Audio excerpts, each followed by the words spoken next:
Buenas tardes, soy Rosario Moreno Torres, del Servicio de Publicación y Divulgación Científica.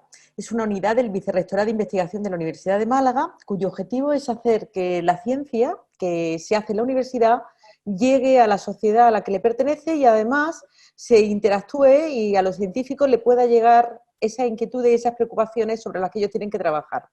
Hacíamos la tertulia o ciencia hemos estado por lo menos 3 años en la cervecería Molly Malone. Hay que agradecer a la cervecería Malone y volveremos tanto tiempo de acogida. Ahora tenemos que agradecer a Aula Magna, que nos ha preparado este espacio virtual en el cual vamos a poder oír hoy al profesor Antonio Román Muñoz. Hay que decir que Aula Magna, tanto Miguel Gaona como Francisco Illescas como Teresa Fernández Hostos nos están haciendo la vida muy fácil en este mundo de teletrabajo y telemático y nos están enseñando muchísimo y es un placer estar con ellos.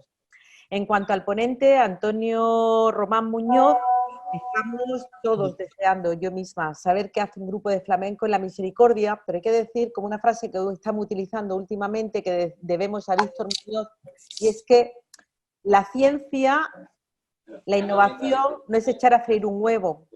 Y si Antonio Muñoz Román nos habla, no es porque haya estado a ratitos hablando de lo que le pasa a los pájaros, sino que hay una larga trayectoria por detrás. Es profesor del Departamento de Biología Animal, como docente da clase en el grado de Ciencias Ambientales, coordina las asignaturas de trabajo de fin de máster y en el máster de Diversidad Biológica, y ese máster da la asignatura de Innovaciones Biológicas. Como doctor en Biología ha estado desde siempre vinculado al estudio de las aves y más concretamente a diferentes aspectos relacionados con su conservación. Su interés se centra en especies invasoras, en aplicar técnicas de modulación para comprender los procesos que determinan sus áreas de distribución. También es IP de un proyecto financiado con fondos FEDER en el que se centra en los estudios del efecto del cambio de clima en las aves en España. Muchas gracias, profesor Román, y esperamos que nos ilustre. Bueno, pues voy a dar yo antes unas pequeñas indicaciones técnicas y arrancamos. Buenas tardes a todos, bienvenidos a este encuentro virtual de las tertulias de EUCiencia organizados por la Unidad de Cultura Científica de la Universidad de Málaga junto a Aula Magna, el periódico universitario. Solo daros unas pequeñas indicaciones muy rápidas. En la parte baja de la pantalla podréis observar que tenéis varios iconos, entre ellos participantes y chat. Si abrís el chat y abrís la pestaña de participantes, podréis ver todas las personas que están hoy con nosotros, que ahora mismo son un total de 34. Deciros que tenéis varias opciones, entre ellas levantar la mano. Si probáis a levantar la mano, mis compañeros y yo os daremos paso para activaros el audio y que podáis hacerle vuestras preguntas de forma directa al profesor Antonio Román. Queremos que sea una actividad lo más informal posible, así que tanto durante como al final de la ponencia podéis hacer las preguntas que consideréis oportunas al profesor Román Muñoz. Cualquier momento es bueno para saber y para profundizar en el conocimiento. En el chat también os vamos a dejar al final del mismo un pequeño enlace con una encuesta. Van a ser solo un minutito en el que vais a derivaros a una encuesta de Google para saber qué os ha parecido este encuentro y cuál ha sido vuestra visión final con el objetivo de poder hacer muchas más. Muchísimas gracias y sin más damos pie con mucha cerveza y con mucha ciencia al profesor Antonio Román Muñoz. Bueno, pues muchas gracias, Teresa. Muchas gracias, Rosario. Yo antes de nada daros las buenas tardes y eso, con el deseo de que estéis vosotros y los vuestros bien de salud. Gracias por acercaros esta tarde a este rinconcito y bueno, pues mi idea es, la intención de tratar los siguientes temas, pero repito, no es más que una declaración de intenciones, va a depender de vuestras preguntas y de lo que profundicemos en algunos de los aspectos concretos para que lleguemos a completarlo o no. Me gustaría, bueno, pues hablar del caso de los flamencos en la Misericordia, por qué migran los flamencos y las aves en general, algo de historia acerca de las migraciones, cómo se estudian las migraciones y por último, yo creo que el motivo por el que hoy estamos aquí reunidos, pues algunas de las aplicaciones de nuestros estudios. Recientemente hemos podido publicar un artículo en una revista de prestigio y bueno, pues ha hecho afortunadamente y para nuestra sorpresa un poco más de ruido del que esperábamos. Antes de empezar, quiero agradecer al Servicio de Publicaciones y Divulgación Científica de la Universidad y a todas aquellas personas que de algún modo u otro participan y favorecen la divulgación científica. Creo que es algo creo que soy muy inconformista a este aspecto y creo que siempre hacemos poco. En nuestro grupo de investigación tenemos el compromiso de al menos intentar hacer llegar a la sociedad pues, los resultados de nuestras investigaciones, pues siendo conscientes de que, bueno, en aquellos países en los que más se valora la ciencia son precisamente aquellos que más recursos dedican a la divulgación de la ciencia. Cualquier tipo de ciencia, en cualquier aspecto. Creo que es importante que se valore lo que se hace. Bueno, pues empezamos y sentíos de verdad con libertad absoluta para preguntar o interrumpirme en cualquier momento. Aunque vamos a hablar de flamencos en esta primera parte de la tertulia, pero quiero empezar con esta familia de patos. ¿Os suena de algo o no? Bueno, se han hecho muy famosos durante el primer periodo del confinamiento. Es una hembra de Ana de Real, si lo buscáis en los libros, también se llama Ana de Azulón, pues se compartió muchísimas veces, yo lo he visto hasta en varios canales de televisión, pues que estaba en el entorno de la facultad y en el Palacio de la Justicia. Bueno, pues, ¿reconocéis este entorno? Os pongo un poquito bueno, os doy algunas pistas. Esta es la Biblioteca General, vamos a ver si puedo activar el puntero, hoy no puedo. Esto de aquí es la Biblioteca General, esta es la Facultad de Ciencias, la Facultad de Educación, tenemos aquí Derecho. Bueno, pues esta familia de patos, bueno, poniendo en un mapita y uniendo la zona de los puntos de observación, ocupaba aproximadamente este área.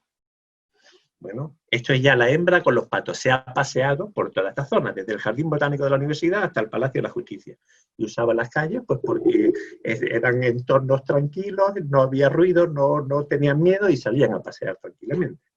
Esto la hembra con los patitos. Pero ya desde enero teníamos conocimientos de que había una pareja de Ana de Azulones, de Ana de Reales en la zona. De manera que si ampliamos un poquito más y unimos los puntos en los que habíamos visto a esta pareja de patos, pues su área de distribución, su rango, se amplía un poquito. Aquí vemos que ya visitaban con frecuencia la Laguna de la Barrera, los dos arroyos que hay cerca de la facultad, y bueno, y también utilizaban espacios urbanos, pero o muy temprano o muy tarde por la noche. Vale, esto pone de manifiesto que algunos días de trabajo son verdaderamente largos porque yo los veía al entrar a la facultad por la mañana, era con las primeras luces, y cuando salía con los alumnos ya muy tarde, alumnos de doctorado, pues los veíamos sobrevolar el jardín botánico. Podemos decir que es el rango de actividad, el rango de actuación que tenían estos patos en lo que para ellos es su territorio de cría. Si nos vamos temporalmente a una escala un poco mayor, pues seguramente aquí ya tenemos Málaga desde una vista bastante más altitud. Esta sería la Laguna de la Barrera, la facultad estaría por aquí. Esta es la desembocadura del Guadalhorce y el aeropuerto, para que nos hagamos una idea. Pues estos patos probablemente usen un área similar a esta. Algunos ejemplares realizan desplazamientos más grandes, pero si encuentran alimento suficiente durante todo el año, pues su rango de movilidad vendría a ser muy parecido a este, visitando algunos parques urbanos, visitando pues, los embalses del Limonero, y bueno, pues en este caso, esta sería con este mapa nos valdría para contemplar su movimiento. Ahora vamos a hablar de flamenco. Mirad qué foto tan bonita, es cortesía de Jacinto Villalvilla, un aficionado a los pájaros, que amablemente pues me ha cedido la foto para usarla en esta charla. Bueno, el flamenco es una especie de una movilidad bastante grande, con historias que son fascinantes a sus espaldas. Y podríamos estar una tertulia entera hablando solamente de historias que contar sobre el flamenco. Mirad, para hacer el mapa equivalente del flamenco, el equivalente al de los Ana de Azulones que hemos visto previamente, tenemos que venirnos a esta escala. Y el área que ocupan los flamencos, os digo, los mismos flamencos, la misma población de flamencos se mueve pues desde Senegal y Gambia hasta Turquía, incluyendo todo el Mediterráneo. Este es el rango de acción de un flamenco que podemos ver hoy en el Guadalhorce y puede estar dentro de un par de días en Doñana y en Fuente de Piedra, pero luego puede moverse a Córcega, puede moverse por toda esta zona. El flamenco tiene una movilidad grandísima y una capacidad de desplazamiento que me parece sorprendente. Bueno, aquí se señalan en estos puntos las principales colonias de reproducción del flamenco en nuestra zona, ¿vale? Esta población de flamencos pues nidifica, no de manera regular, pero suelen nidificar en esta zona. La marisma del Odiel, algunos años en Doñana, Fuente de Piedra. Fuente de Piedra es la principal colonia en un ambiente natural de todo el Mediterráneo, pero cría también algunos años en el Delta del Ebro, en la Camarga de Francia, en Italia, en Turquía, y algunos años en los que hay agua en pleno desierto en Argelia, pues también puede llegar a nidificar allí. Esta fotografía está hecha el pasado 21 de mayo en la laguna central del paraje del Guadalhorce, donde es habitual ver grupos de flamenco. Es muy habitual verlos ahí. Bueno, si nos centramos más en las colonias más cercanas a Málaga, vemos que hay dos principales núcleos de reproducción, la Camarga Francesa y Fuente de Piedra. Este año va a ser un buen año de flamenco para Fuente de Piedra. Hay varios miles de ejemplares y están, bueno, pues deben estar ya posiblemente con pollitos pequeñitos. Bueno, pues de nuevo me voy a una vista aérea. Aquí tenemos la ciudad de Málaga, para que os situéis un poco. Ahí se señalan los embalses del Chorro, el embalse de la Viñuela, y aquí encontraríamos la laguna de Fuente de Piedra. Ahora en Fuente de Piedra puede haber fácilmente entre 25 y 40.000 flamencos. Manolo Rendón, que es el director conservador de este espacio protegido, pues tiene la cifra exacta, y este año con el confinamiento, pues yo personalmente todavía no he podido ir a ver la colonia, ¿no? Bueno, pues en línea recta desde Málaga hasta Fuente de Piedra hay aproximadamente unos 50 kilómetros. Y esto, para un flamenco, en condiciones normales, supone aproximadamente un poquito menos de una hora de vuelo. Con viento a favor, pues lo puede hacer a lo mejor en 40 minutos o así. Vamos a ver ahora, en un marco un poco más cerrado, en el que se ve Fuente de Piedra, que es esa laguna, lugares donde hay habitualmente flamenco, la bahía de Cádiz, las marismas del Guadalquivir y el Cabo de Gata, y los flujos principales que tienen los flamencos cuando vienen del norte de África, entrando por el Atlántico, se dirigen a estos núcleos ya mencionados o entran al mar de Alborán. Y por aquí tenemos el flujo de flamencos que viene del norte de África o del interior del Mediterráneo, ¿vale? De manera que el mar de Alborán es un lugar donde es muy frecuente los flamencos, y también pues desde estos núcleos, que son los primeros puntos de llegada que reciben a los flamencos que vienen del Atlántico, pues ya se producen desplazamientos a Fuente de Piedra, ¿vale? En el entorno de Fuente de Piedra, en el entorno de la bahía de Málaga y en este entorno en general, es muy frecuente ver flamenco. Durante este periodo de confinamiento, desde aproximadamente, bueno, desde antes, desde mediados de febrero, ya era frecuente escuchar en teatinos flamencos volar por la noche, ¿vale? Y esta imagen, esta fotografía es de Armando Molina, también otro ornitólogo malagueño, está tomada desde la playa de la Misericordia, pero hace 2 años. Fijaos que seguramente que en algún paseo que habéis dado por cualquiera de los paseos marítimos de la provincia, habéis podido ver flamencos volando cerca de la costa. Y verlos volar cerca de la costa significa que también los podemos ver posados en el agua. Un flamenco, aquí están nadando, parecen cisnes, pero son flamencos. Y lo excepcional del avistamiento de flamencos en la Misericordia es que, bueno, pues posados en la playa, yo creo que es el primer registro que se dispone, el de este confinamiento.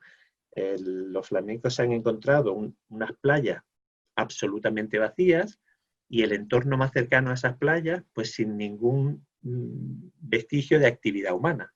No había coches, no había ruidos, entonces se han generado las condiciones necesarias de tranquilidad para que los flamencos utilicen esa playa. Y esta es una de las fotografías que tomó Jacinto en la que se pone de manifiesto cómo un grupo pues, realmente podría llegar a utilizar las playas, ¿no? Yo una imagen como esta solamente la había visto en Mauritania, en el Banco de Arguín, hace muchos años, y tengo que reconocer que me sorprendió muchísimo. Del mismo modo que me sorprendió cuando Jacinto envió esta imagen pues, a un grupo de ornitólogos que compartimos un grupo de WhatsApp. Bueno, aprovecho, eso básicamente. Antonio, ¿sí? Para levantar yo la mano, que quiero hacerle una pregunta, y para animar a todos los participantes a que hagan también sus preguntas, ya sea levantando la mano o por el propio chat, para hacerlo más dinámico. La imagen de las playas se podría haber visto de forma natural si no hubiera habido una pandemia. ¿Es normal entonces ver estos flamencos en las playas? Pues no es normal porque mira, los flamencos son aves muy, muy, muy desconfiadas. Generalmente viven en ambientes remotos, ambientes muy aislados. Y son, bueno, temen bastante exponerse ante cualquier tipo de depredador. Tienen que sentirse muy seguros en un ambiente para utilizarlo. En la desembocadura del Gualhorce siempre lo hacen cerca, bueno, se posan en el agua y siempre alejados de las orillas. Muy, muy alejados, de manera que tengan la capacidad de reacción para salir volando y escapar si viene algún perro o viene algo.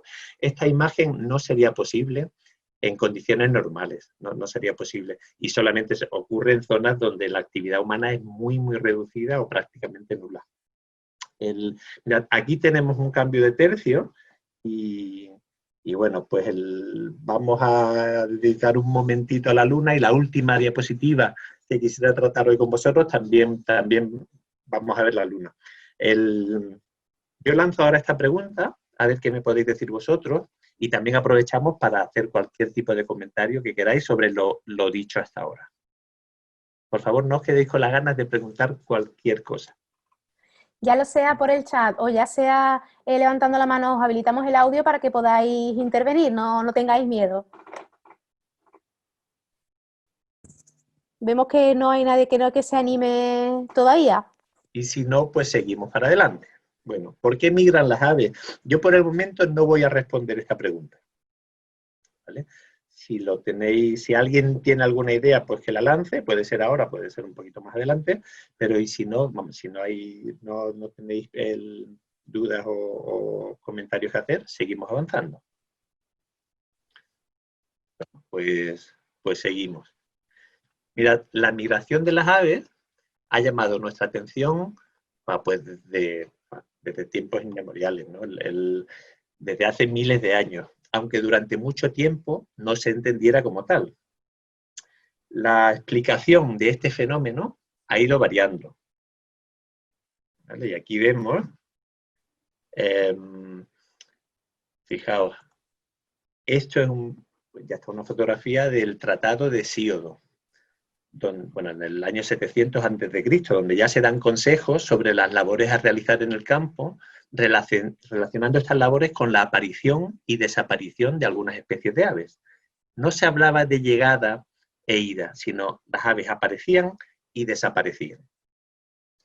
Bueno, si avanzamos unos cuantos siglos de más y llegamos hasta Aristóteles, pues en su libro Historia de los Animales, él pues, estaba convencido de que el gavilán en Grecia, cuando llegaba el otoño, se transformaba el cuco, perdón, se transformaba en gavilán. Y de esta manera él explicaba cómo una especie desaparecía, el cuco, en Grecia tiene el mismo carácter que aquí en Málaga, llega durante el mes de principios de abril y se va durante, bueno, pues aproximadamente mediados, finales de septiembre. Bueno, Antonio, tengo aquí ya una primera pregunta de Tolo que señala que las aves migran por la necesidad de realizar alguna de las 3 funciones vitales: nutrición, relación, reproducción. Bueno, pues eso está muy bien encaminada esa respuesta. Hay una estacionalidad de los recursos en la Tierra y las aves tienen una capacidad de movimiento sorprendente. Yo estoy convencido de que después de esta tertulia vais a tener otra visión y posiblemente un poco más de admiración por este grupo de animales. Efectivamente, sí que sí que se mueven para reproducirse, para aprovechar alimentos que hay disponibles en otra zona. Y bueno, básicamente este es el motor. Yo creo que lo ha explicado bastante bien.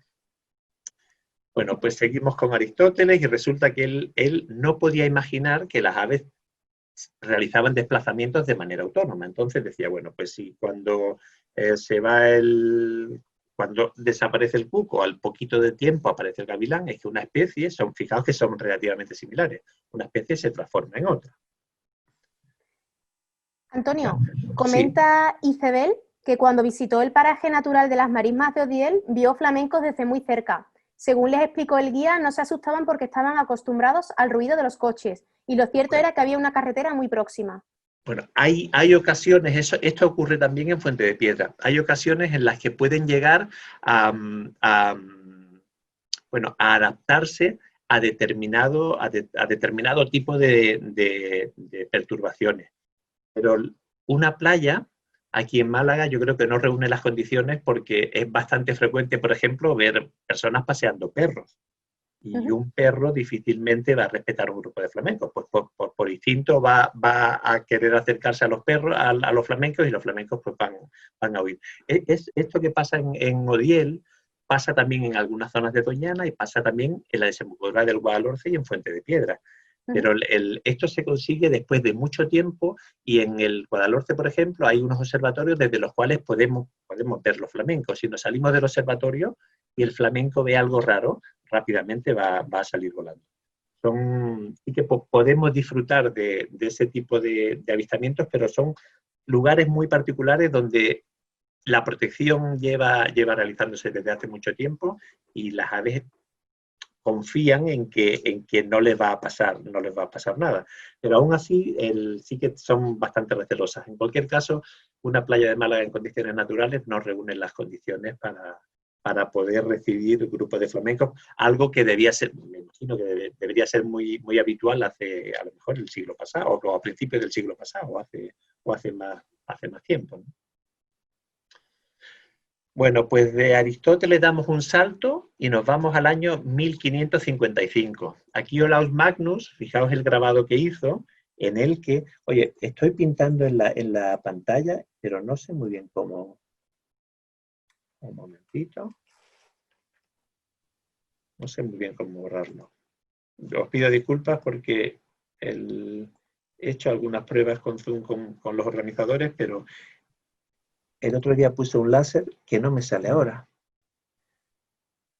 Bueno, fijaos, en este grabado hay unas personas que están sacando unas redes en un lago y además de peces, estos son peces, no sé si podéis ver aquí que son golondrinas.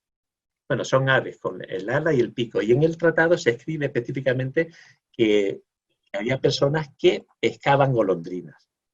Mirad, la explicación de este hecho la podemos dar con este vídeo. Esto vamos a ver si lo podéis ver bien. ¿Se puede ver bien el vídeo, Teresa? Sí. Vale, pues fijaos, esto es la laguna de la Janda, en la vecina provincia de Cádiz. Un día de septiembre. Y aquí vemos que hay, bueno, ese día en concreto había posiblemente más de 100.000 golondrinas concentradas en este humedal. Esto ocurre una tarde y si vamos a la mañana siguiente al mismo humedal, antes de que amanezca ya está completamente vacío. Deja de haber golondrinas. Estas son concentraciones que se producen a lo largo de la migración. Y bueno, pues no es descabellado pensar que si un día hay tantísimos miles de aves en un sitio y por la mañana temprano no están, pues igual pues es que se han enterrado en el fango, que fue otra de las hipótesis que se mantuvo durante varios siglos. Que las aves no pueden realizar desplazamientos grandes, sino que se enterraban en los fangos y ahí pasaban el invierno. Antonio, 2 preguntas. Y recuerdo que para quien quiera hacer la pregunta de forma directa solo tiene que levantar la mano y le activamos el audio para que la haga. Si no, también las pueden hacer por el chat y las leo yo. Para empezar, María Samper nos habla desde Santa Pola, Alicante. Bienvenida, María. Y comenta que allí hay un humedal muy grande donde hay bastantes flamencos. Pensaba que este también era un punto importante de nidificación. Eduardo Fernández Meléndez comenta que la laguna de Janda está prácticamente desaparecida, ¿no, profesor? Y bueno, Francisco señala que cualquier persona, a ver, ¿qué herramientas por lo general se emplean para medir la presencia del número de ejemplares en una zona concreta? Muy bien, pues vamos a ver. Santa Pola es un lugar de presencia habitual de flamencos y pues mira, en este caso creo que ha habido alguna colonia o algún intento de cría, o posiblemente hayan criado, pero son núcleos pequeñitos. En Fuente de Piedra y en Camarca estamos hablando de la capacidad de albergar hasta 20.000 parejas reproductoras, y los otros núcleos pequeños, por ejemplo en Odiel pueden ser 400, 500 parejas, en Doñana algunas veces se montan algunos núcleos pequeñitos de 70, 90, 100, 150 parejas, que muchos años pues los jabalíes los suelen romper, y sí que es verdad que en todo el Mediterráneo, en ese salpicado que hay de humedales, la presencia del flamenco es relativamente frecuente. La población de flamencos del Mediterráneo, a la que hacíamos alusión antes, en la actualidad consta de aproximadamente 110.000 ejemplares y la población va al alza. Esas son buenas noticias. Santa Pola es un lugar excelente para ver flamencos, pero ahí me pillas. No sé bueno, una colonia de cría regular seguro que no, pero es posible que haya intentos de cría parciales durante algunos años. Con relación a la Laguna de la Janda, sí que es verdad que hoy día tenemos una pequeñita muestra de lo que fue. Debió ser un verdadero paraíso hasta hace no mucho, hasta que se desecó parcialmente con la construcción de canales para dedicarlo a los cultivos. Pero aún así, la situación tan estratégica que tiene en el mismo estrecho de Gibraltar y algunos de los cultivos que son arrozales permiten la presencia de aves migradoras en cifras muy, muy altas. Actualmente, la Delegación Territorial de la Consejería de Medio Ambiente de la provincia de Cádiz tiene planes de restaurar parte de la Laguna de la Janda, que en ningún caso más será lo que fue, pero todo lo que sea conservar en esa zona tan importante para la migración de las aves, yo creo que es de gran interés. Y había otra pregunta más, Teresa, que se me ha pasado. Sí, que preguntan qué herramientas, por lo general, se emplean para medir la presencia del número de ejemplares en una zona concreta. Bueno, pues mira, normalmente en una de las asignaturas en las que doy clases, hacemos prácticas para contar aves. Y os aseguro que los alumnos al principio no se creen que son capaces de estimar un bando de 3.400 cigüeñas. Empezamos con grupos pequeñitos y acabamos con grupos incluso más numerosos. Con los alumnos de primero nos lo pasamos muy bien porque es verdad, hay estudios psicológicos muy interesantes donde se pone de manifiesto que una persona que no esté entrenada a contar, pues no sabe contar, con independencia de a lo que se dedique. En este estudio había un grupo de biólogos que se dedicaban a trabajos de laboratorio, un grupo de biólogos que hacían trabajo de campo, pero que no contaban aves, un grupo de biólogos que sí que contaban aves y luego diferentes profesiones. Y cuando les pusieron a contar grupos, por ejemplo, en esta diapositiva de aquí, ¿sabríais hacer una estima de cuántas cigüeñas hay?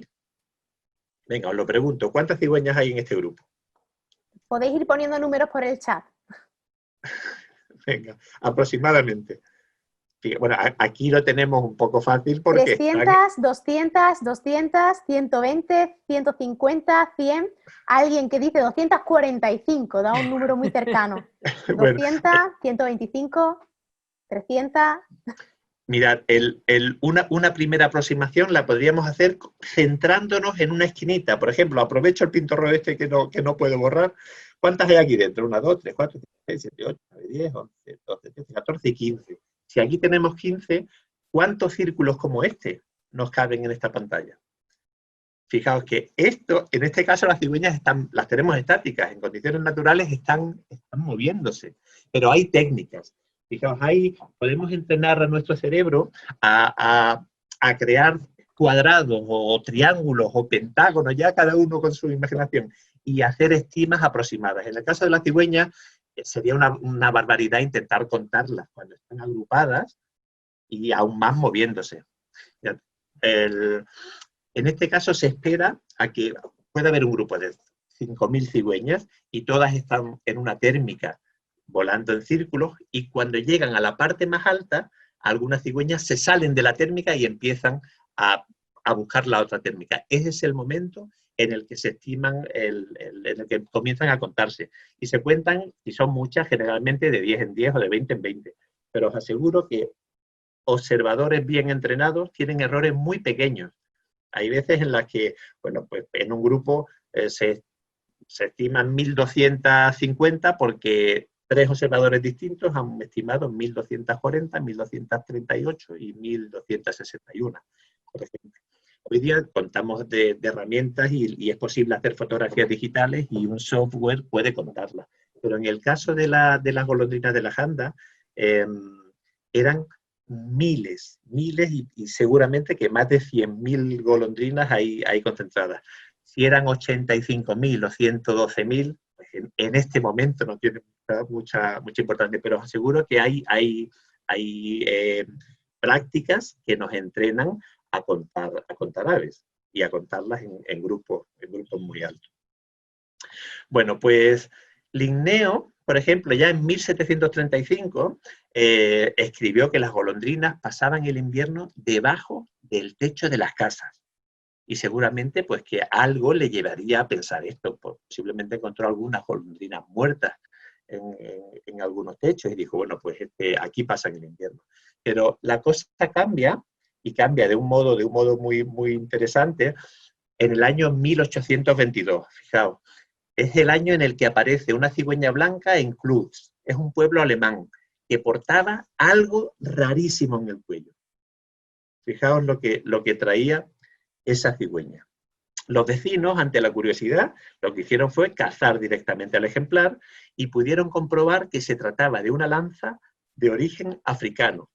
En concreto, provenía de una zona de África Central, ya que pudieron identificar el estilo de la lanza y, bueno, pues conocer aproximadamente de la zona de África en la que llegaba. Esta cigüeña fue esencial para comprender las migraciones y fue la primera evidencia que demostraba que esta cigüeña en concreto había estado a miles de kilómetros del lugar donde nidificaba, pues unos meses antes. Esta no ha sido la única cigüeña que ha llegado a Europa con una lanza. En este caso la lanza pues no le ha dado, solamente le ha atravesado la piel y la cigüeña ha seguido viva. No le ha afectado la musculatura ni a ningún nervio, de manera que ha podido llegar a su área de reproducción. Profesor Muñoz, una pregunta de Miguel Ruiz. ¿No se podrían crear humedales artificiales para la cría o refugio de los flamencos? Aquí, por ejemplo, en Málaga tenemos la desembocadura del Guadalhorce, cuyas pozas se generaron de manera artificial por la extracción de arenas. Bueno, pues el origen de la desembocadura del Guadalhorce, hoy día vemos una zona bastante alterada con relación a lo que fue, pero montar zonas de reproducción artificial para el flamenco, yo creo que se podría hacer, pero se podría hacer a un coste posiblemente demasiado elevado. En el Guadalhorce, pues desafortunadamente tenemos algunos perros asilvestrados, pues en algunas prácticas con alguna asignatura en la universidad vamos y colocamos cámaras de fototrampeo. Últimamente hay algunos jabalíes que están dentro del paraje, tenemos zorros, hay numerosos predadores y el flamenco requiere unas condiciones muy especiales. Suelen nidificar en lagunas, como he dicho antes, en lugares remotos con aguas salobres y, por ejemplo, en la laguna de Fuentepiedra no llega a criar todos los años, solamente los años en los que hay agua y, bueno, pues el agua es suficiente como para evitar que entren los predadores y destrocen el humedal. Crear lugares artificiales habiendo lugares naturales y siendo suficiente para que la población se mantenga, yo creo que, bueno, en mi caso no le daría una prioridad habiendo otras tantas cosas que hacer y habiendo otras muchas especies con problemas más serios de conservación. Pero seguramente que se pudiera crear un lugar artificial si se le proporciona la seguridad y el aislamiento adecuado. Comenta también Eduardo Fernández que lo del Guadalhorce es de los pocos casos en los que la acción antrópica ha favorecido un paraje en términos de biodiversidad. Bueno, mirad, normalmente se nos achaca a nosotros, a los humanos, la capacidad de destruir y de alterar el medio ambiente, pero creo que debemos ser muy conscientes de que también tenemos en nuestras manos el revertir parte de estas actuaciones negativas. Y ese es un ejemplo muy bueno en el que, bueno, pues se consigue que en un lugar muy cercano, fijaos, el paraje de la desembocadura del Guadalhorce está rodeado por prácticamente más de 600.000 habitantes. Yo me siento un afortunado por estar a 10 minutos de este lugar. Y pues algunos fines de semana me voy muy temprano de casa, echo una hora y media de observación, me vengo habiendo observado 50, 60 o en algunos casos 70 especies de aves y todo esto aquí cerquita. Yo creo que todavía es un lugar por descubrir para muchos malagueños y para muchas personas que se acercan aquí. Es un sitio fantástico y claramente sí que se ha beneficiado de nuestra actuación. Ahora tenemos el compromiso de conservarlo pues para las generaciones que vienen detrás. Bueno, pues sigo con la cigüeña. ¿Hay alguna pregunta más, Teresa, o seguimos? Por ahora no hay ninguna pregunta. Recuerdo que si alguien quiere hacerla de mutuo propio, solo tiene que levantar la mano y le daremos acceso al audio para escucharlo.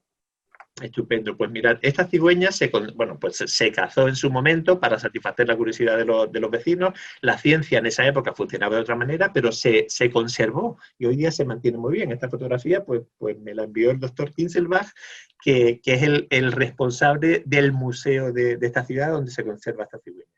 Bueno, pues hay 26 casos más documentados de cigüeñas que han llegado con lanzas en su cuerpo. Y esto ha motivado que se acuñe un término en alemán para referirse a este tipo de cigüeñas, a estas cigüeñas que llegan a sus zonas de cría después de haber pasado el invierno en África con una lanza en su cuerpo.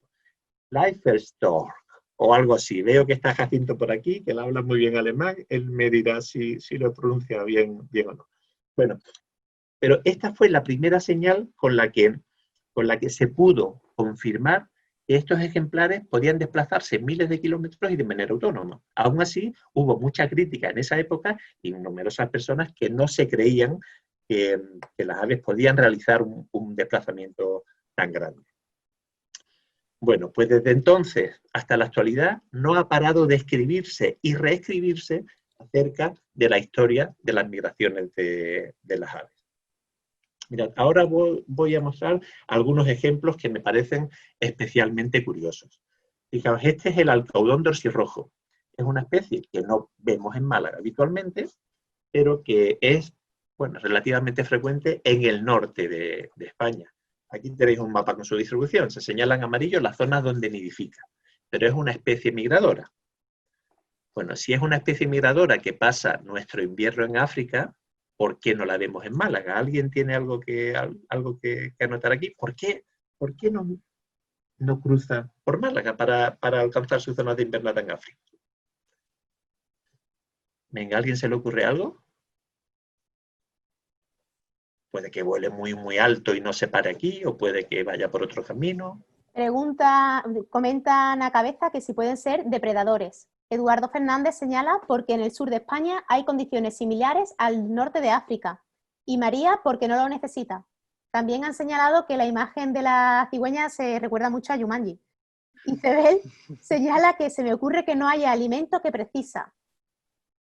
Bueno, pues vamos a ver. Es una historia que de nuevo, a mí fijaos, yo creo que soy biólogo y me dedico a esto porque desde siempre me ha sorprendido esa capacidad de movimiento y de moverse por el mundo, pero debe ser algo muy grande o debo estar un poco tocado con este tema porque después de muchísimos años sigo disfrutando y apasionándome muchísimo con estas nuevas historias que salen.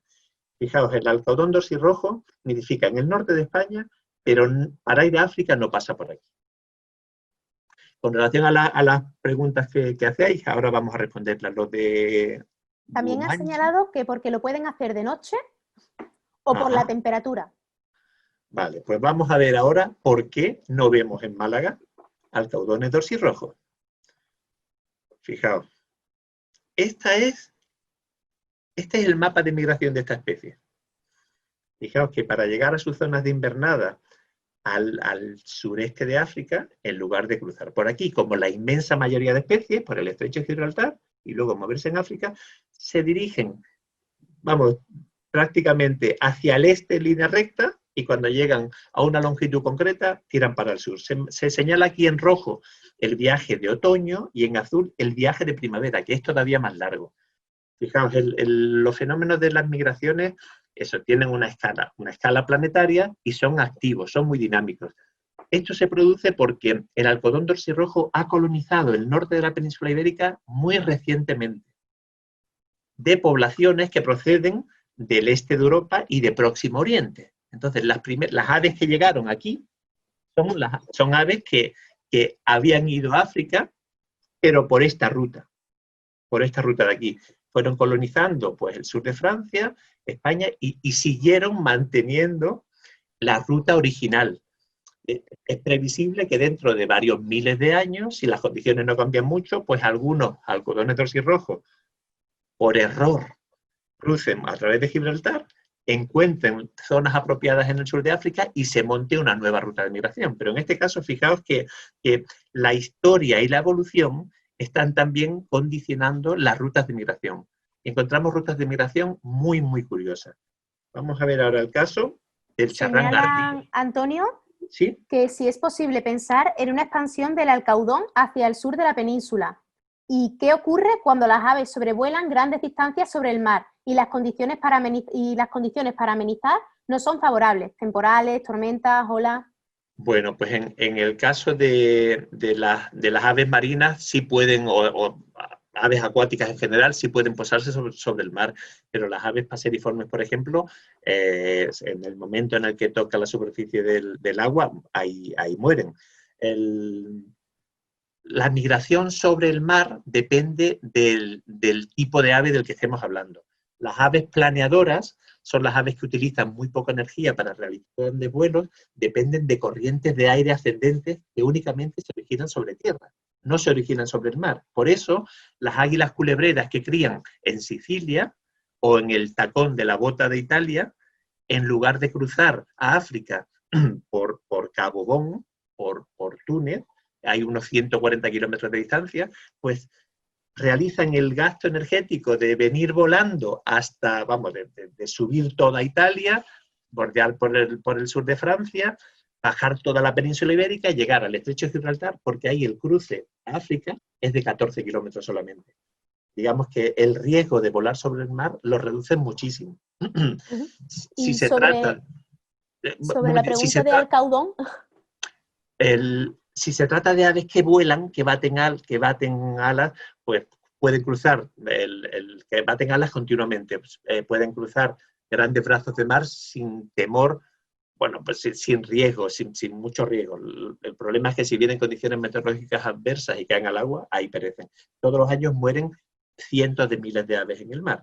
Las migraciones suponen un riesgo. Con relación al alcaudón, sí es posible que llegue al sur de la península ibérica, pues como digo, es una colonización de España muy reciente y el estado de conservación actual de esta especie no es muy bueno, de manera que posiblemente, vamos, de hecho algunos estudios apuntan a la posibilidad que de nuevo se esté retrayendo, pero las condiciones cambian en periodos de tiempo relativamente largos y es posible que si el terreno, la zona, la península ibérica se hace muy favorable para esta especie y las poblaciones crecen, sería lógico pensar que fuese ocupando cada vez una mayor porción de la península ibérica, pero aquí estamos hablando en escalas de tiempo de decenas o cientos de años. Por ahora esas son las preguntas que han hecho. Estupendo, estupendo. Ahora vamos a ver el caso del charrán ártico. Este también es un caso que, es un caso de libro y muy sorprendente. Fijaos, este mapa muestra los desplazamientos que hacen. Es una especie que cría, fijaos que está prácticamente en el Polo Norte y en latitudes muy, muy, muy septentrionales y pasa el invierno, fijaos, cruza todo el Atlántico para pasar el invierno en la Antártida. De manera que pasa prácticamente la mayor parte del año en lugares donde los días son muy, muy largos. Solo conoce la noche durante su migración, ¿vale? Y luego, para reproducirse de nuevo, hace el viaje de vuelta, aprovechando las corrientes de viento sobre el mar para optimizar el viaje, y de nuevo cruza todo el Atlántico para ocupar las zonas de reproducción en el norte. Esto lo hacen 2 veces todos los años. Otro caso muy curioso, bueno, os decía que me sigue sorprendiendo los nuevos hallazgos, es el del Phalaropo picofino. Esta especie he tenido ocasión de verla muy pocas veces en Europa, pero sí que es muy común en las Islas Galápagos, y ahí tenemos tenemos proyectos de cooperación a través de los cuales pues mandamos estudiantes para que hagan allí trabajos de colaboración y de voluntariado, y bueno, nunca, hasta hace muy poquito, hasta el año 2018, no me podía ni imaginar que los falaropos que se ven en Galápagos proceden de Europa. Y fijaos, os muestro aquí un estudio publicado en el 2018, muy recientemente. Resulta que pusieron, bueno, ahora veremos cómo se estudian estas migraciones, pero pusieron unos cacharritos a estos falaropos y vieron como algunos individuos, en concreto 4 ejemplares que marcaron en Escocia, que habían criado ahí, pues tardaron 6 días en llegar hasta la península del Labrador, en Canadá. Ahí permanecieron un tiempo acumulando energía, desde ahí fueron al Golfo de México, y las siguientes observaciones ya se daban en el Pacífico, precisamente en el entorno de las Islas Galápagos. No se sabe el punto por el que cruzaron del Atlántico, de la vertiente atlántica a la vertiente del Pacífico, porque el equipamiento que llevaban tiene algunas limitaciones. Pero fijaos que desde Europa hasta otro extremo del mundo, en muchas ocasiones pienso que el planeta es pequeñito para muchas de estas especies, ¿no? Y ahora vamos a ver otro caso, también extremo, que es el de la aguja café, Limosa hemástica. Es una especie muy similar a otras 2 que podemos ver con relativa frecuencia aquí en Málaga. Fijaos, se puso de manifiesto como las aves de esta especie que crían en Nueva Zelanda realizan desplazamientos hasta las costas de China de 12.500 kilómetros en 7 días, pero además se puso de manifiesto que lo hacían en un vuelo, sin descansar, volando sobre el mar de manera continua y sin reposo alguno. Estas mismas agujas, después de permanecer aproximadamente entre 25 y 35 días en las costas de China, realizaban un salto hasta Alaska en 6 días de vuelo, recorriendo 9.000 kilómetros. Y resulta que para volver a Nueva Zelanda lo hacían en una línea más recta, cubriendo 14.400 kilómetros en 8 días. Esto se publicó la década pasada, en el 2006.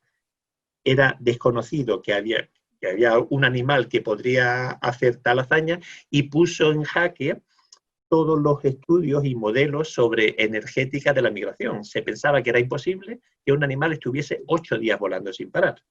Y de hecho se ha demostrado que es posible. Y esto comienza a reescribir la historia de las migraciones. Dime, Teresa. Antonio, pregunta Jesús Rosas. Hola, Antonio, ¿es cierto que los flamencos para hacer largas migraciones son capaces de volar con medio cerebro dormido?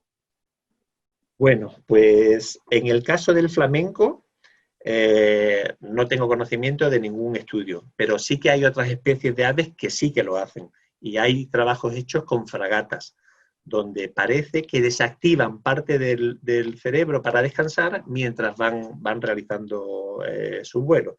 Es posible que el flamenco lo haga. El flamenco es una especie, bueno, que tienen registros fósiles desde muy antiguos, desde el Cretácico. Y del flamenco yo creo que todavía hay muchas historias escritas, pero mucho más por escribir. ¿Sabéis cuántos años puede vivir un flamenco? Respuestas: 40. 10 años.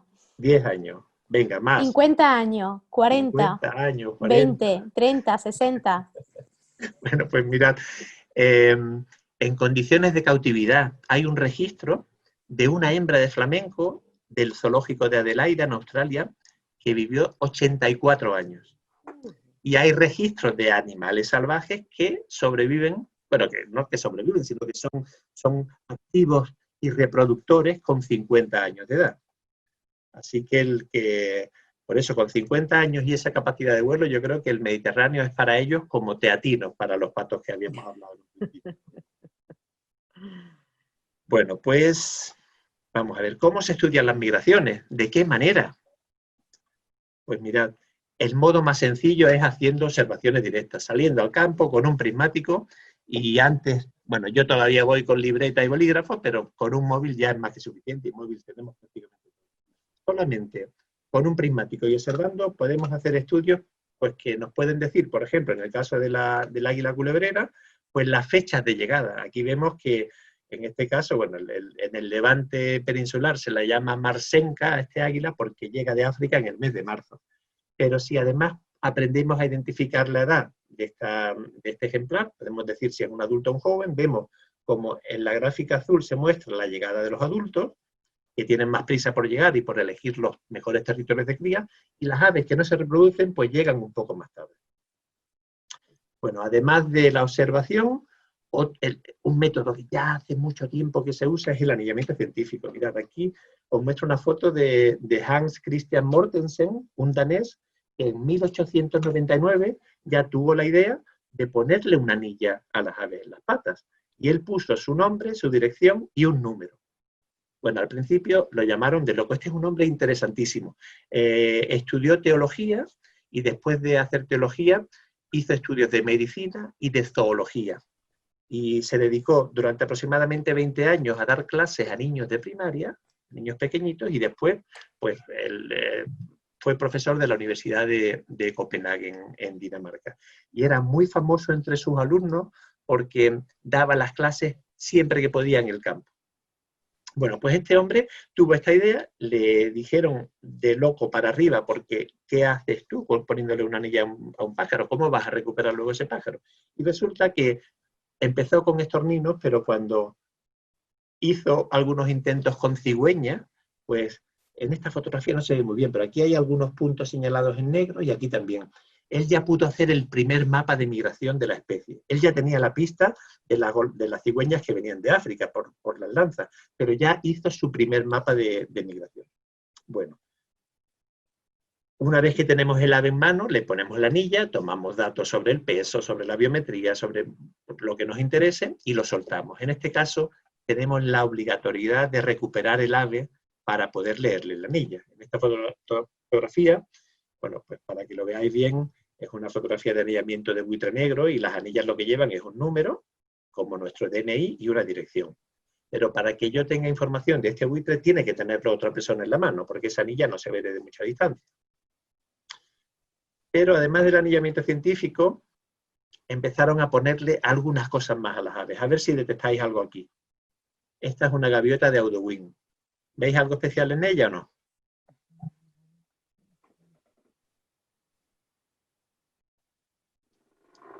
¿Qué puede ver por aquí? ¿Tiene anilla? Yo diría que, dicen que tienen anilla, yo diría que parece que tiene una matrícula. Sí.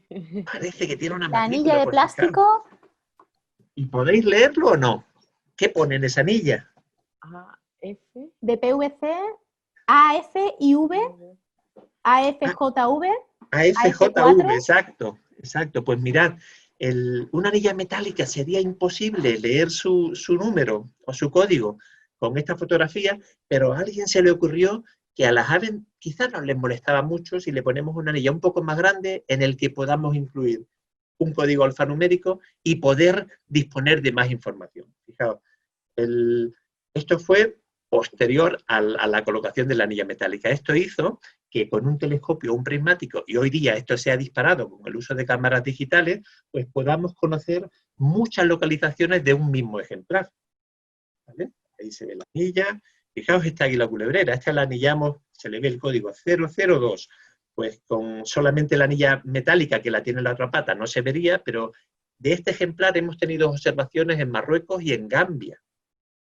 Y fijaos que una anilla de este tipo cuesta aproximadamente 85 céntimos, es muy barato. Pero tengo que tener la suerte de que otra persona lo vea.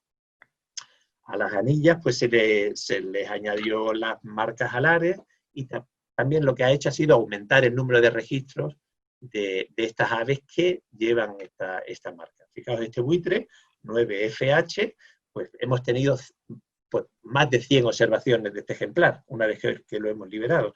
Y se montan redes de información a partir de las cuales también se produce la divulgación del fenómeno migratorio.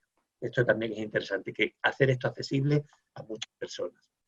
Bueno, comienza el seguimiento a distancia. Esto es un paso un poco más allá. Se comienza a hacer con elefantes porque había que colocar pues, un emisor de radio que pesaba más de 1 kilo.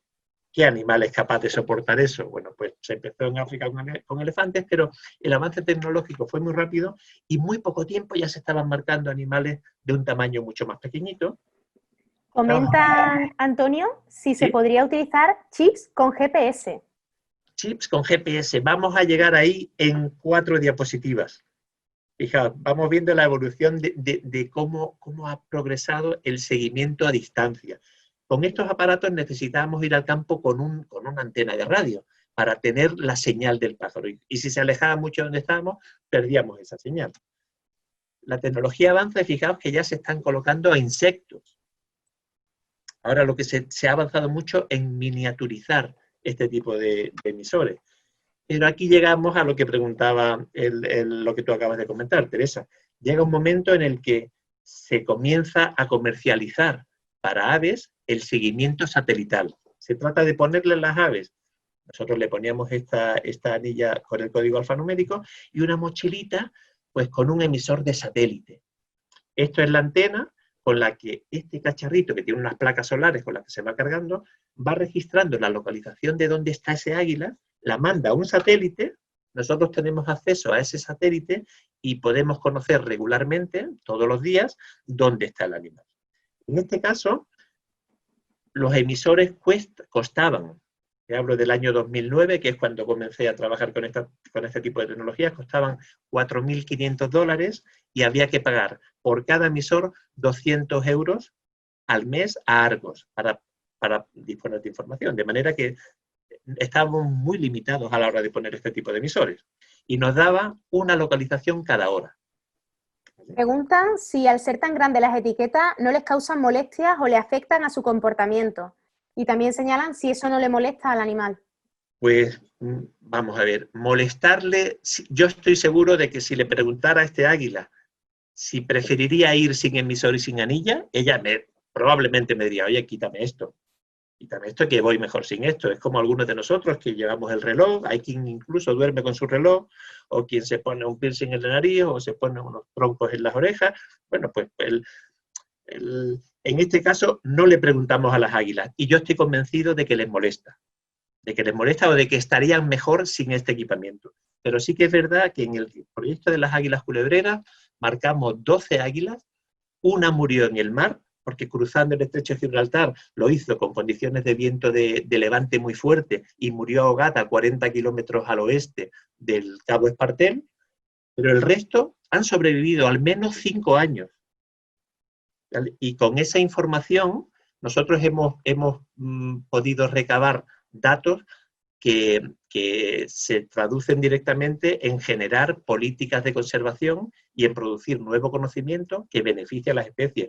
De igual modo que reconozco que este águila estaría mejor sin esa mochila, también creo que si pidiéramos de manera voluntaria a algunas águilas llevar esa mochila para obtener la información y proteger a la especie, más de una levantaría el ala y diría, oye, pónmelo a mí que yo quiero. Hay accidentes si los emisores no se ponen bien, pero si se ponen de manera adecuada, tenemos registros de eso. En algunos casos con buitres tenemos de hasta 7 años que han completado el viaje a África y el viaje de vuelta y se han reproducido con completa normalidad. Entonces, Antonio, señalan que seguro que es más ligero que una lanza en el cuello. Bueno, sí, probablemente menos cómodo, pero os digo que reconozco y soy sensible a esa preocupación por el bienestar animal, pero antes de poner estos emisores tenemos que recibir cursos de formación para ponerlos de manera adecuada y demostrar con aves en cautividad que no le produce problemas, ¿vale? Entonces, y debemos pensar que esto se pone en un porcentaje muy pequeñito de ejemplares de la población. Pero reconozco que bueno, en el caso de las águilas culebreras no hemos tenido accidente, en el proyecto de buitre sí hemos tenido un accidente. Si se hace bien, el riesgo es bajo para el ave, pero repito, la información que se genera es en muchas ocasiones clave para poder desarrollar políticas de gestión y de conservación que beneficien a la especie. Bueno, pues estos aparatos nos valían muy caros, nos daban una localización a la hora. Pero ya podríamos generar este tipo de mapas. Podríamos saber historias individuales de ejemplares concretos. ¿Dónde está cada hora? Pero durante 5 años. Imaginaos la cantidad de información que se genera y la cantidad de... Bueno, en muchas ocasiones era esto... coincidió con los programas estos de Gran Hermano, me imagino que ya con ediciones muy avanzadas, pero era entrar en la intimidad del ave, en qué árbol duerme. Algunas águilas culebreras se quedaron a pasar el invierno, que eso era nuevo, no se conocía para la especie, en la frontera entre Marruecos y Argelia, y nos permitió montarnos en un coche e ir a la zona a buscarlas. Y con un teléfono satelital ver dónde estaba durmiendo esa noche y acceder de noche relativamente cerca y por la mañana ver a nuestro águila. No se conocía que podían pasar el invierno al norte del Sáhara y hoy día, bueno, pues sabemos que un porcentaje muy alto de ejemplares juveniles permanecen ahí durante 2 o 3 años, en zonas donde la abundancia de reptiles es muy, muy elevada.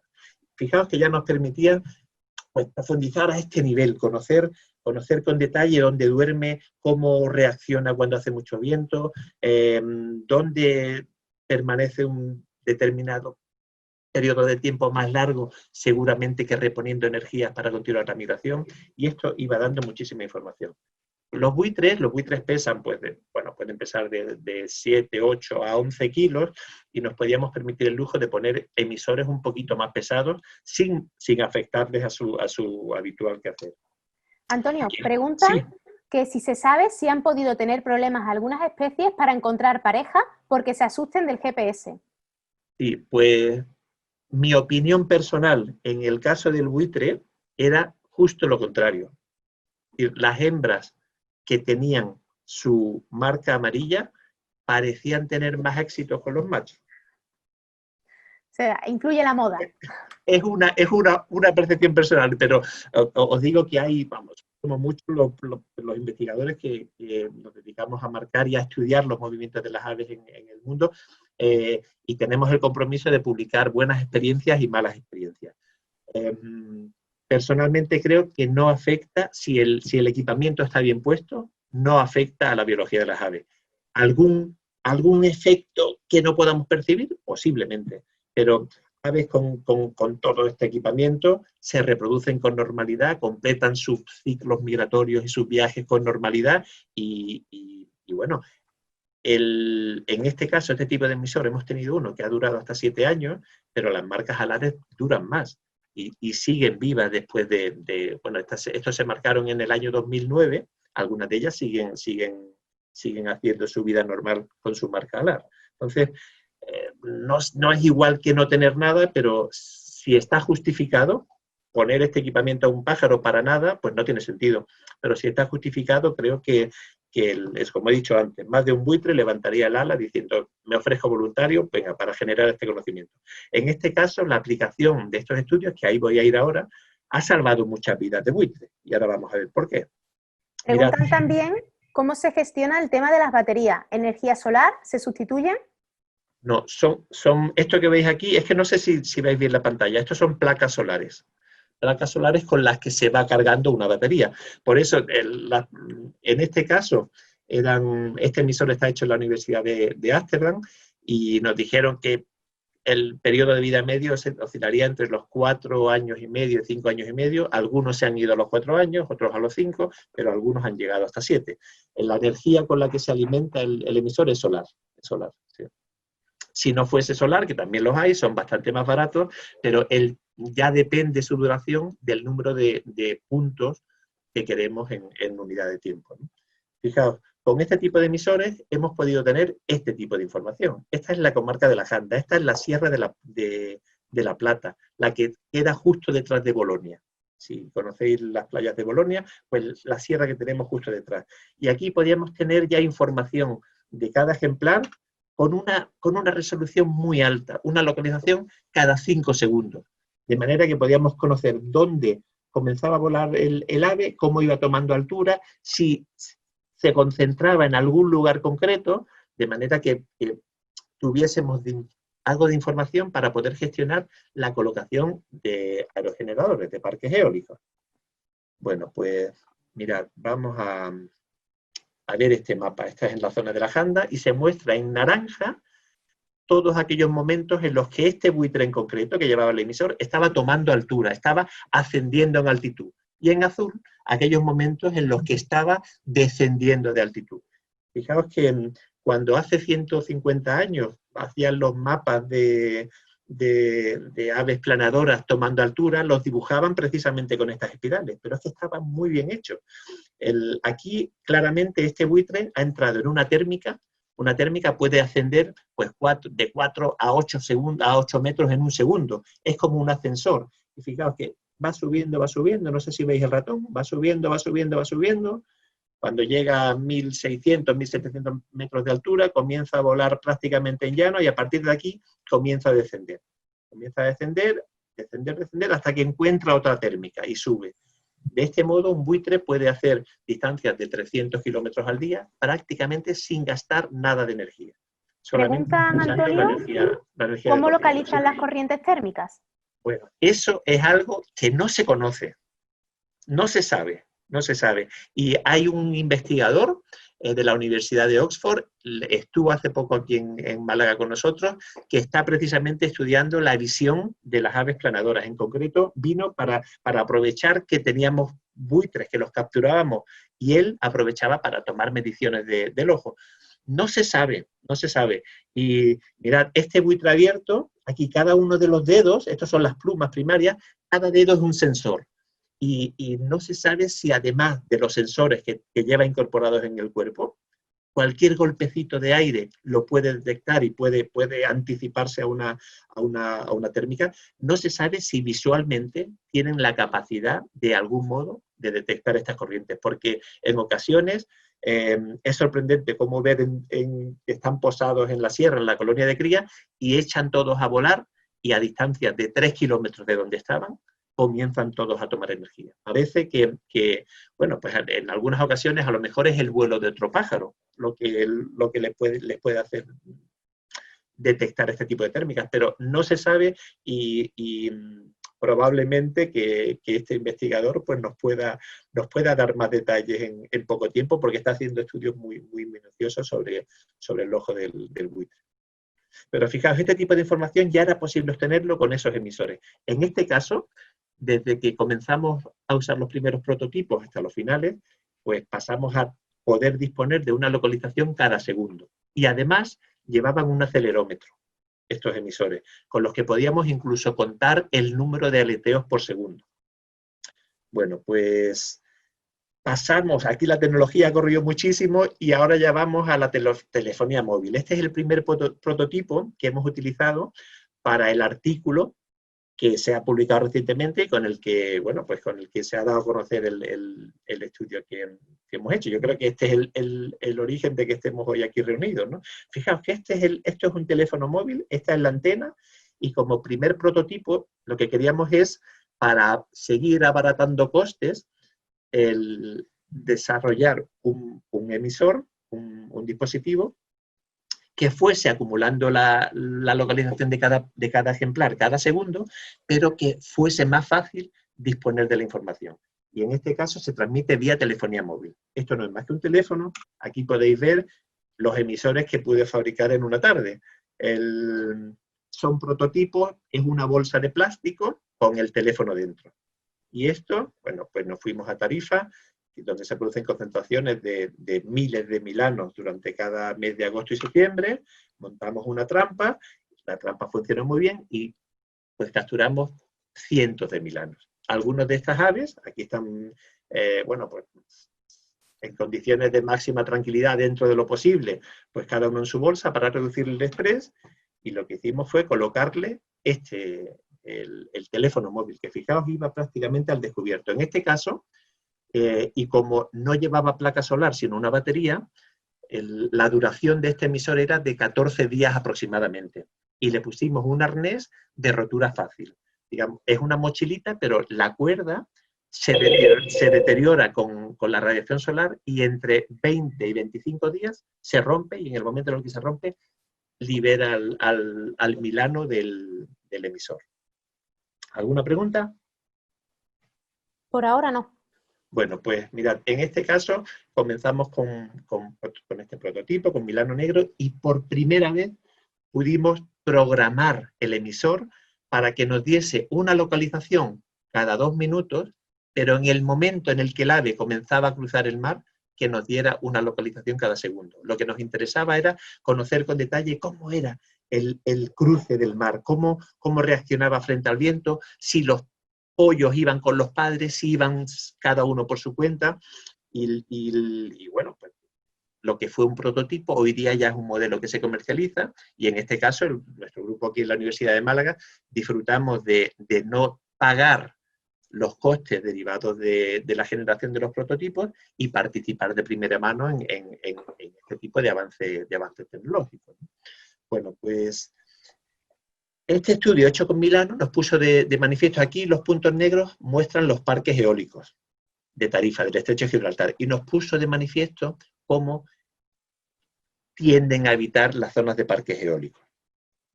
Seguramente por evitar lo que ven como un riesgo, pero en este mapa de la derecha lo que se muestra es el potencial de creación de térmicas. Y vemos que hay un conflicto entre las zonas donde se generan las térmicas más potentes y donde están puestos los parques eólicos.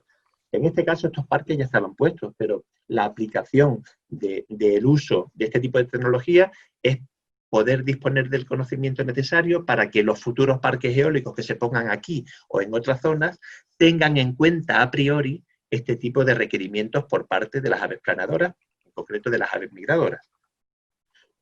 Bueno, este es estamos terminando, nos quedan 2 diapositivas, pero este es el artículo que está en prensa, que está recién publicado, ¿no?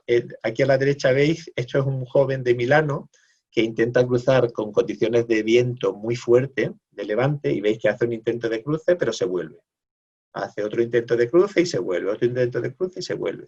Le daba miedo porque el viento reinante es levante. En este caso, si el pájaro falla, el levante lo empuja hacia el Atlántico. Y de algún modo, pues tienen ese temor, ¿no? Y aquí vemos pues el cruce como es diferencial, si el viento es de levante o es de poniente. En última instancia, Antonio, ¿Sí? Si los parques solares también afectan a las migraciones. Y también preguntan, cuando el emisor se suelta, ¿luego lo recogéis? ¿Estas baterías pueden acabar contaminando los ecosistemas? Bueno, pues, primera pregunta. Parques solares. Ahora mismo hay un verdadero boom de solicitud por parte de las empresas para colocar parques solares. En este caso, la afección a las aves migradoras durante la migración en sí no creo que sea muy elevada, pero sí que hay que tener en cuenta que la superficie que se ocupa se transforma por completo. Entonces, para generar la electricidad que produce un aerogenerador se necesita aproximadamente 1,5 hectáreas de placas solares.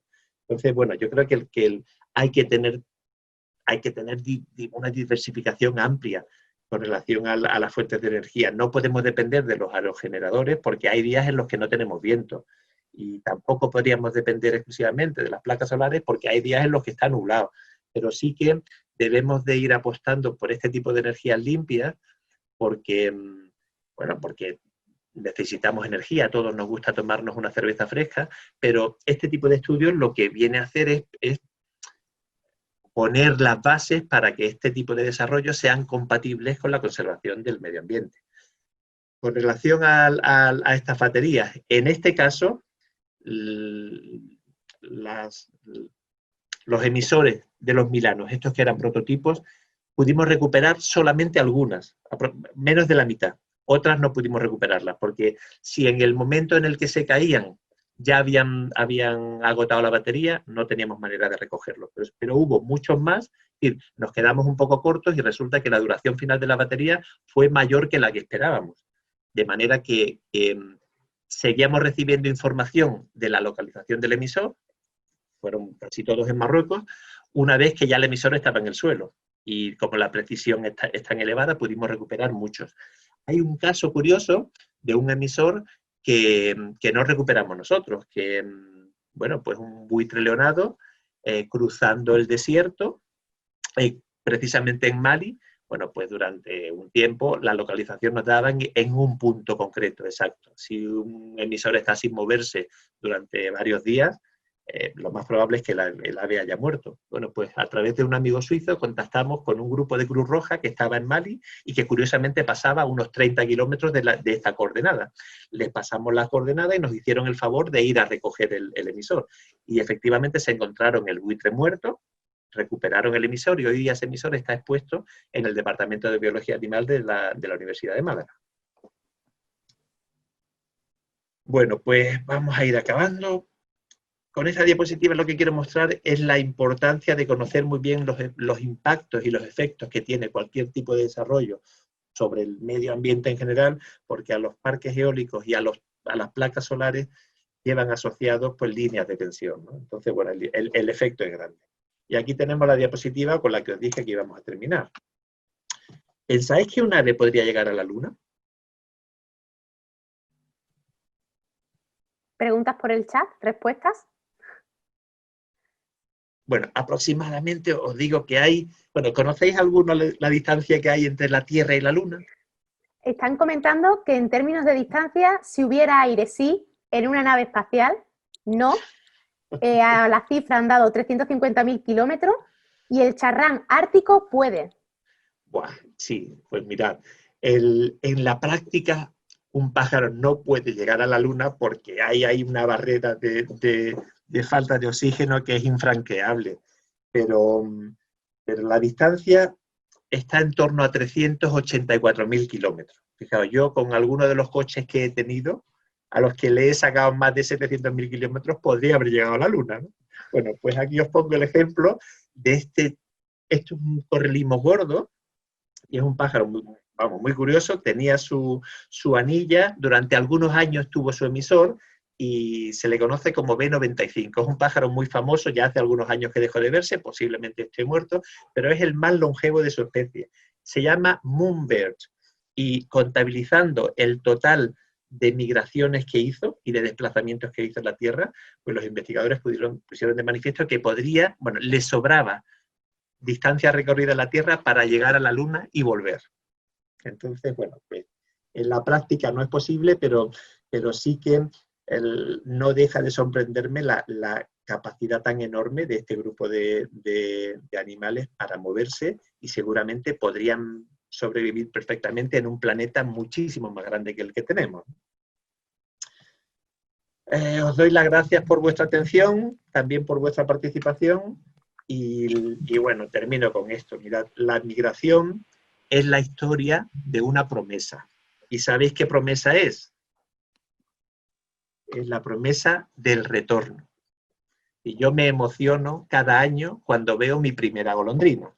Y María, mi mujer, pues me dice, hay que ver, Romano, la de miles de golondrinas que tú habrás visto. Y me pasa lo mismo cuando veo el primer vencejo o cuando veo la primera curruca tomillera. Bueno, pues esto es un proceso que está en marcha, y yo creo que tiene muchos mimbres para poder sensibilizar a muchas personas que quizás no están muy familiarizadas con este tipo de cosas, pero conociendo este tipo de detalles, yo creo que se nos hace más fácil el poder implementar medidas de conservación, porque a todos nos interesa que sigamos nosotros y los que vienen detrás viendo aves y especies en general por mucho tiempo. Estoy a vuestra disposición. Si hay alguien que tenga alguna pregunta, la puede hacer por el chat o puede levantar la mano y le abrimos el audio. Recuerdo que también por el chat estoy poniendo el enlace a la encuesta de satisfacción, que es menos de un minuto, por favor, rellenadla para saber si podemos seguir o si nos interesa que sigamos este tipo de charlas. Antonio, están dando las gracias, están diciendo que es muy interesante, que le ha motivado muchísimo para aprender. Y, profesor, para despedir, ayer le mandé unas fotos a su correo, seguro que le gustan, ya le comenta, de parte de María Samper. ¿Para cuándo la siguiente? Muchísimas gracias y siguen dándole las gracias. Muchas gracias a vosotros. Pues si alguien tiene alguna pregunta en concreta que quiera hacerla, este es el momento. Sí, yo... Bueno, Rosario, dime. Hola, quería dar las gracias, Antonio, ha sido interesantísima y comentaros a todos que el próximo 4 de junio, junto con Aula Magna, el Servicio de Publicaciones Científicas de la Universidad de Málaga traerá una nueva charla, en este caso será cómo hacer un respirador del profesor Víctor Muñoz Martínez. Muchas gracias, Antonio, y espero que el 4 de junio, si os animáis, es otro tema, robótica, que tendremos la ocasión de compartir. Vale. Preguntas. ¿Qué especies se pueden ver ahora mismo migrando? Bueno, pues mirad, ahora mismo todavía podemos ver especies migrando, pero digamos que el apogeo lo hemos tenido hace 3 semanas aproximadamente. Todavía podemos ver migrando muchísimas especies. Hay, pues mirad, halcones abejeros, aunque la mayoría ya están en sus zonas de reproducción, pero todavía hay llegada de halcones abejeros. Esta especie es muy curiosa porque no se concentra en el estrecho de Gibraltar para pasar, y en algunas ocasiones, estando en la playa en Málaga, pues los puedes ver llegar directamente desde el mar. Tenemos migrando ahora carracas, tenemos todavía gran cantidad de paseriformes. Del grupo de los limícolas, de este correlismo gordo, del que le llaman el pájaro de la luna, pues todavía hay aves que están en el trance de migración desde las zonas de invernada en África hasta latitudes muy, muy, muy al norte. Vamos, en de Siberia, en Islandia, y muchos de estos ejemplares están pasando ahora mismo y podemos verlos por aquí. Le preguntan también qué horas son las mejores para ver aves en la desembocadura. Bueno, en la desembocadura del Guadalhorce yo creo que evitando las horas centrales en las que hace más calor, yo personalmente recomiendo las primeras de la mañana, es cuando generalmente voy yo, y la tarde. En concreto, las tardes son excelentes si tenemos la suerte de coger sitio en el observatorio de la Laguna Central, porque la luz es excelente. Excelente. Yo recomendaría las primeras de la mañana, las últimas de la tarde, y evitar, pues, allá en esta fecha, las horas de máximo calor, porque las aves suelen tener menos actividad. Pero en el Guadalhorce yo creo que el que vayamos a la hora a la que vayamos vamos a disfrutar, porque en un espacio muy, muy, muy reducido tenemos playa para ver aves marinas, tenemos una laguna muy salada, tenemos lagunas que son un poco más dulces donde vemos otras especies, tenemos zonas de vegetación también muy variadas. El Guadalhorce es un sitio excelente, excelente. De hecho, es el lugar donde mayor número de especies hay detectadas a nivel peninsular. No hay ningún lugar en la península ibérica en el que, ni Doñana. Es decir, el mayor número de especies en un espacio en concreto, a fecha de hoy, se conoce en la desembocadura del Guadalhorce. Están preguntando si se va a ser grabado. Contesto yo. Toda la charla está siendo grabada y será remitida al Servicio de Publicaciones y Divulgación Científica de la Universidad de Málaga para que se mueva tanto por su web como por sus redes sociales. Por lo tanto, quien quiera volver a escuchar al profesor Antonio Muñoz podrá hacerlo de forma grabada. Recuerdo que hay un enlace en el chat para que nos digáis en breve, en un minutito, si os ha gustado o no. Y preguntan, ¿cuándo se podrá ir a la desembocadura? Vamos a ver, si se va en horario de actividad de deporte, se puede ir ya. O si se vive cerca, se puede ir a pasear. La desembocadura no ha estado ni está cerrada por el hecho del confinamiento. Lo que tenemos nosotros es limitada la capacidad de movernos, pero el paraje como tal no ha estado cerrado. Yo creo que se puede ir ya respetando los horarios y las franjas y las actividades que se pueden hacer, pero no ha estado cerrado en ningún momento. Pues con esto terminamos, ya no tenemos más preguntas al parecer, y doy yo las gracias a Antonio Muñoz Román por estar hoy con nosotros y por habernos acercado su charla a las tertulias de EUciencia. Agradecemos mucho a todos los asistentes que se hayan sumado a nosotros, aunque no podamos estar en el Molí Manú, sí estamos de forma virtual con nuestras cervezas en casa. Muchísimas gracias a todos por haber compartido este rato con nosotros, y muchísimas gracias, profesor Antonio Muñoz, por habernos explicado toda esta historia de migración y toda esta promesa de volver a vernos. Muchísimas gracias. Gracias a vosotros.